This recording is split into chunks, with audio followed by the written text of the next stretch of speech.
जय हिंद विद्यार्थियों, क्या हाल चाल? सब बढ़िया चलते हैं। आज की बेहतरीन सी क्लास की, और चूंकि पिछली क्लास में मैंने महत्वपूर्ण तरीके से आपको आपको तथा वायसराय के बारे में प्रमुख जानकारी देने का कार्य किया था, जो कि आपके एग्जाम के लिए तथा आपके जीवन के लिए अति महत्वपूर्ण होने का कार्य करता है। याद रखें, यदि आप 2023 के अंतिम में एक बेहतरीन सी जॉब पाना चाहते हैं तो सीधा जुड़ जाइए फ्यूचर एकेडमी XYZ से, क्योंकि यह एक ऐसा प्लेटफॉर्म है जो कि बेस्ट कंटेंट, बेस्ट मटेरियल और बेस्ट टीम के साथ आपको देने का कार्य करता है। मैं आपको बताना चाहूँगा, चूंकि कल की क्लास में हमने वायसरायों के बारे में बात किया था, और आज जो होंगे वो वायसराय सारे समाप्त हो जाएंगे। बहुत जानदार शानदार तरीके से सभी वायसरायों को हमने पढ़ने का कार्य किया। पहला जो वायसराय था, प्रमुख रूप से मैंने आपको बताया था कि जो पहला वायसराय था उसका नाम लॉर्ड कैनिंग हुआ करता था, और वही भारत का अंतिम गवर्नर जनरल भी रहा। तो एग्जामिनर अगर आपसे पूछे कि बताइए भारत का अंतिम गवर्नर जनरल कौन था, तो कहना सर भारत का जो अंतिम गवर्नर जनरल है उसका नाम लॉर्ड कैनिंग है। और ये फिर पूछे कि बताइए भारत का पहला वायसराय कौन था, तो उस व्यक्ति का भी नाम लॉर्ड कैनिंग रहने वाला है। विद्यार्थियों, अगर हम प्रमुख रूप से इसी क्रम में आगे बढ़ते हुए देखें तो आज हम जानेंगे रिपन के बारे में। रिपन 1880 से लेकर 1884 यानी 1880 से लेकर 1804 तक इसके शासन रहा, और ये व्यक्ति कहीं ना कहीं बहुत सज्जन व्यक्ति हुआ करता था। इसी के शासनकाल में वर्नाकुलम एक्ट वगैरह सारी चीज़ों को समाप्त कर दिया गया था, और कहीं ना कहीं ये थोड़ा सा अच्छा व्यक्ति हुआ करता था। कहते नहीं, एक पॉजिटिव एक लोग, जहाँ निगेटिव लोग होंगे तो वहाँ एक ना एक तो पॉजिटिव आपको मिल ही जाता है। तो जहाँ पर इतने बड़े जो अंग्रेज कहीं ना कहीं भारत के बारे में बुरा सोच रहे थे, लेकिन उनमें से कुछ ऐसे भी अंग्रेज थे जो कहीं ना कहीं भारत के लिए कुछ अच्छा करना चाहते थे। उन्हीं व्यक्तियों में से इस व्यक्ति को गिना जाता है जिसका नाम रिपन यानी लॉर्ड रिपन नाम है इस व्यक्ति का। 1880 से लेकर 1884 तक रहा। ये सज्जन, इसको सज्जन रिपन कहा जाता है। अब आप खुद विचार लगाइए, जिस व्यक्ति के नाम के आगे ही सज्जन लगा दिया जाए वो वाकई में कितना सज्जन व्यक्ति होता होगा। और सज्जन ऐसे ही नहीं लगेगा, बड़ा सादा सिंपल, और इसके अलावा ये बहुत बढ़िया व्यक्ति हुआ करता था। सभी से प्रेम भाव से बोला करता था, चाहे वो आपको बता दें अंग्रेज हों और चाहे वो भारतीय हों, और किसी भी धर्म के हों, किसी भी जाति के हों, इससे डज नॉट मैटर। बहुत बढ़िया व्यक्ति हुआ करता था, इसलिए इसको सज्जन रिपन भी कहते हैं। इसलिए क्या कहते हैं इसको भैया, इसलिए इसको सज्जन रिपन भी कहा जाता है। प्रमुख रूप से आगे अगर हम चर्चा करें तो 1881 में फैक्ट्री अधिवेशन भी पास किया था। किस व्यक्ति ने? एग्जामिनर पूछे कि बताइए वह कौन सा व्यक्ति है जिसने फैक्ट्री अधिवेशन पास किया था, तो उस व्यक्ति का नाम है लॉर्ड रिपन होने वाला है। अगर एग्जामिनर पूछे कि बताइए फैक्ट्री अधिनियम कब पास किया गया था, कहना सर 1881 ईस्वी में आपको बता दें फैक्ट्री अधिनियम पास किया गया था। अगर हम प्रमुख रूप से बात करें, इसके ही शासनकाल में सफल जनगणना हुई थी। एक कल हमने आपको एक बात बताई थी कि बताइए असफल जनगणना एक व्यक्ति और था, जिस किस व्यक्ति ने, आप जल्दी से बता दीजिए किस व्यक्ति ने असफल जनगणना करी थी। जनगणना तो कह रही थी लेकिन वो असफल रही थी, वह कौन सा व्यक्ति था? जल्दी से आप हमें बताने का कार्य करें। वो कौन व्यक्ति था? कहना सर वो व्यक्ति था लॉर्ड मेयो। लॉर्ड मेयो के शासन, जो लॉर्ड मेयो था ना, उसने पहली जनगणना करवाई थी, और पहली जनगणना तो करवाई लेकिन वो असफल जनगणना थी। असफल असफल जनगणना,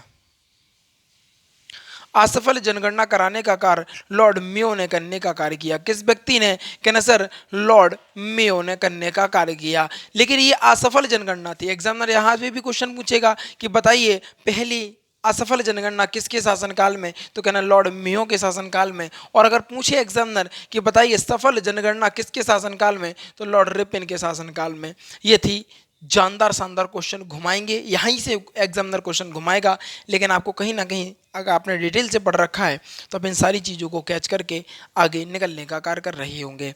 आगे प्रमुख रूप से बात करें, इसने 1882 ईस्वी में हंटर कमीशन आयोग की स्थापना करी। हंटर कमीशन यानी प्राथमिक व यूनियन शिक्षा के लिए, जूनियर शिक्षा के लिए, प्राथमिक व जूनियर शिक्षा के लिए हंटर कमीशन की स्थापना करने का कार्य किया था। उस व्यक्ति का क्या नाम था? कहना सर उस व्यक्ति का जो नाम था उसको हम लॉर्ड रिपन के नाम से जानते हैं। तो क्या क्वेश्चन कैसे बनेंगे? अगर पूछे कि बताओ सज्जन व्यक्ति, अंग्रेजों का सज्जन वायसराय किसको कहा जाता है, तो लॉर्ड रिपन को या रिपन को। इसके अलावा पूछे कि बताओ फैक्ट्री अधिवेशन किसके शासनकाल में आया, तो लॉर्ड रिपन के शासनकाल में। फैक्ट्री अधिवेशन कब आया? कहना सर 1881 में आया। इसके अलावा वो पूछे बताओ असफल जनगणना, पहली बार असफल जनगणना लॉर्ड मेयो के शासनकाल में। अगर वो पूछे बताओ सफल जनगणना कि ना सर रिपन के शासनकाल में, और रिपन का शासनकाल पूछ ले कि ना सर 1880 से लेकर 1884। इसके अलावा अगर वो पूछे कि बताइए हंटर कमीशन कि ना सर हंटर कमीशन भी रिपन के शासनकाल में आया था। कब आया था कि ना सर 1882 में आया था। यहाँ से क्वेश्चन ये बनने वाले हैं आपके। इतने सारे क्वेश्चन बताओ, 2 लाइन में से इतने जानदार शानदार क्वेश्चन बने ना। आगे बात करें, अगर बात करें लॉर्ड डफरिन के बारे में, तो लॉर्ड डफरिन जो व्यक्ति था कहीं ना कहीं बहुत जानदार शानदार व्यक्ति हुआ करता था। आपको बता दें 1884 से लेकर 1888 तक इसका शासनकाल रहा।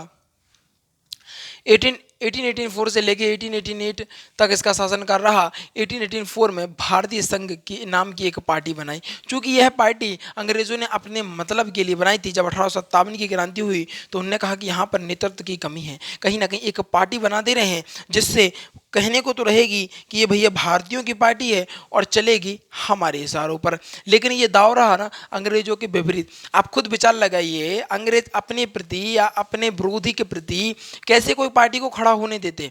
लेकिन उन्होंने खुद एक पार्टी बनाई थी जिसको भारतीय संघ के नाम से जानते हैं, और भारतीय संघ को ही हम बाद में इसका नाम बदलकर कांग्रेस रख दिया गया था। भारतीय संघ के नाम से बनाई। ये बनाई किसने? अंग्रेजों के द्वारा ही बनाई जा रही। लॉर्ड डफरिन के शासनकाल में बनाई जा रही। उनने सोचा अंग्रेजों ने कि जब भी कोई विरोध होगा तो इस पार्टी कहेंगे कि भैया देखो आप कहो कि इनसे माना कर दें, तो नाम होगा भारतीयों का और काम करेगा वो हमारा। लेकिन ये दौर रहा ना अंग्रेजों का, ये उल्टा फिर गया। कहते नहीं है अब किस्मत इनकी साथ देने वाली नहीं थी। इन्होंने कहते नहीं जब पाप का घड़ा भर जाता है ना तो फूटने वाला होता है। तो अब कहीं ना कहीं अंग्रेजों की जो पाप का घड़ा था वो भर चुका था, अब ये फूटने वाला था। तो एक उन्होंने खुद बनाई तो कि भारतीय संघ के नाम से एक पार्टी बनाई। उनने सोचा कि इसमें लोग हमारे रहेंगे, काम अपना मतलब नाम भारतीयों का रहेगा और काम अपना चलेगा। अंग्रेजों की चाल देखो, दिमाग देखो कितना तेज चला रहे हैं वो। कहने और कहाने के लिए हो जाएगी कि ये भारतीय संघ पार्टी है, भारतीयों की पार्टी है, लेकिन काम जो करेगी वो कहीं ना कहीं हमारे अनुसार करेंगी। लेकिन चीजें कब बदल गई? जब दिग्गजवाद वाले लोग वहां पर इस पार्टी में शामिल हो गए। दिग्गजवाद कौन? दादा भाई नौरोजी। दादा भाई नौरोजी के द्वारा ये बनाई गई। दादा भाई नौरोजी से कहा गया कि देखो भैया तुम पार्टी बनाओ, कोई दिक्कत नहीं।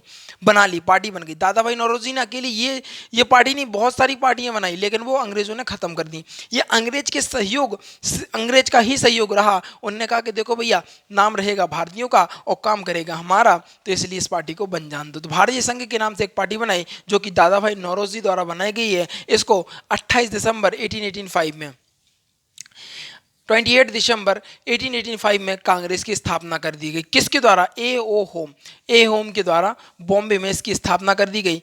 बॉम्बे के गोकुल दास तेजपाल संस्कृति कॉलेज में इसकी स्थापना करने का कार्य किया। दिमाग यहाँ पर अंग्रेज बहुत जानदार शानदार लगाने वाले थे। ए ओम जो व्यक्ति था उसने कहा देखो अंग्रेज डफरिन से, देखो भैया ऐसा है बन जान दो पार्टी जानदार शानदार रहेगी और पार्टी रहेगी भारतीयों के नाम, लेकिन चलेगी जो हो अपने इशारों पर ही चलने वाली थी। लेकिन अंग्रेजों को क्या पता था कि चीज़ें अब कहीं ना कहीं हमारे विपरीत जाने वाली हैं। अब इसमें ऐसे ऐसे दिग्गजवादी लोग जुड़ गए, ऐसे ऐसे बड़े बड़े लोग जुड़ गए कि भैया नेहरू जी जुड़ गए, है ना, और आपको बता दें बहुत सारे बड़े बड़े दिग्गज लोग जुड़ गए। अब कहीं ना कहीं चीज़ें गड़बड़ इनके हाथ से चली गई, लेकिन वो पार्टी तो बन गई थी, अब ख़त्म तो कर नहीं सकते हैं। अब वो कहीं ना कहीं इनके विपक्ष के रूप में जो पार्टी है वो आगे जाकर खड़ी होने वाली है। फिर कांग्रेस के अधिवेशन होंगे, अधिवेशन के अधिनियम होंगे, अधिवेशन होंगे। प्रमुख रूप से फिर भारत स्वतंत्रता की ओर अग्रसर बढ़ेगा और भारत कई लोगों का बलिदान दिया जाएगा, जिसके बाद भारत एक स्वतंत्रता की ओर अग्रसर होने का कार्य करेगा और भारत आज़ाद भी हो जाएगा। ठीक है, अब देख लेंगे। फिर उसके बाद पॉलिटी स्टार्ट हो जाती है। ठीक है, पॉलिटी भी आप लोग कहेंगे तो पॉलिटी स्टार्ट कर देंगे, नहीं तो मेरा विचार तो अब लग रहा है कि इतिहास नहीं, मध्यकालीन इतिहास तो रह गया अभी। मध्यकालीन इतिहास के बाद अपन लोग मध्यकालीन इतिहास को पढ़ेंगे, बाबर झावर पावर इनको पढ़ेंगे। ठीक है, एक आध क्वेश्चन आ जाता है, शॉर्ट में पढ़ते चलेंगे, जल्दी जल्दी खत्म करते चलेंगे, चिंता मत करिए। आ जाता है लेकिन तो पढ़ना तो पड़ेगा। तो कांग्रेस की स्थापना के लिए ए होम के द्वारा बॉम्बे में गोकुल दास तेजपाल संस्कृति कॉलेज में आपको बता दें कांग्रेस की स्थापना कर दी गई। और कांग्रेस को ही भारतीय संघ के नाम से जानते हैं विद्यार्थियों, याद रखिएगा। एग्जामिनर ने इस प्रकार भी क्वेश्चन किया था कि बताइए कांग्रेस का पुराना नाम क्या है, तो भारतीय संघ पार्टी। भारतीय संघ पार्टी के नाम से पहले कांग्रेस का पुराना नाम था जो फिर बदल बदलकर कांग्रेस कर दिया गया। कब स्थापना हुई कांग्रेस की? कांग्रेस के अनुसार 28 दिसंबर 1885 में इसकी स्थापना हुई। किसके द्वारा? कहना ए.ओ. होम के द्वारा इसकी स्थापना हुई। कहाँ पर हुई? कहना सर बॉम्बे गोकुलदास तेजपाल संस्कृति कॉलेज में इसकी स्थापना करने का कार्य किया।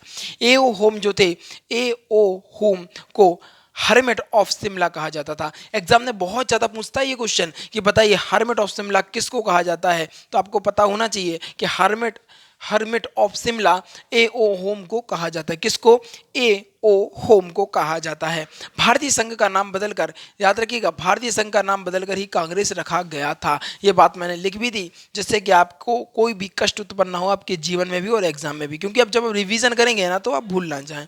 याद रखिएगा, भारतीय संघ की जो पार्टी है वही कांग्रेस की वही बाद में बदलकर नाम कांग्रेस कर दिया गया था। इसकी स्थापना दादा भाई नौरोजी द्वारा, ये पार्टी जो है दादा भाई नौरोजी के द्वारा बनाई गई थी और इसकी स्थापना आपको बता दें 28 दिसंबर 1885 में ए होम ने की थी। इसके अलावा स्थापना अलग ने की थी, बनाई अलग ने की थी, दोनों चीजें अलग अलग हैं। दादा भाई नौरोजी द्वारा बनाई गई थी और स्थापना ए.ओ. होम के द्वारा की गई थी। ठीक है, स्थान बता दें, स्थान क्या कहा था? बॉम्बे गोकुलदास तेजपाल संस्कृति कॉलेज में इसकी स्थापना करने का कार्य किया था। ए.ओ. होम को हर्मिट ऑफ शिमला कहा जाता है। ये बहुत इंपॉर्टेंट पॉइंट हो जाता है, इसको दिमाग में सेव कर लीजिएगा कि बताइए वह कौन सा व्यक्ति है जिसको हर्मिट ऑफ शिमला कहा जाता है, तो वो है ए.ओ. होम। कौन है? ए.ओ. होम वो व्यक्ति है। ठीक है, ये बात क्लियर हो गई? जल्दी से बताओ, इतनी बात क्लियर है ना? थोड़ा सा आप इस चीज को पढ़ो जब तक हम थोड़ा सा इंक कर लें फिल। ठीक है, तो ध्यान रखिएगा, बहुत इंपॉर्टेंट क्लास होने वाली है। ये तो आप लोग समझते ही हैं कि नहीं सर, जानदार शानदार क्लास होती है अपनी।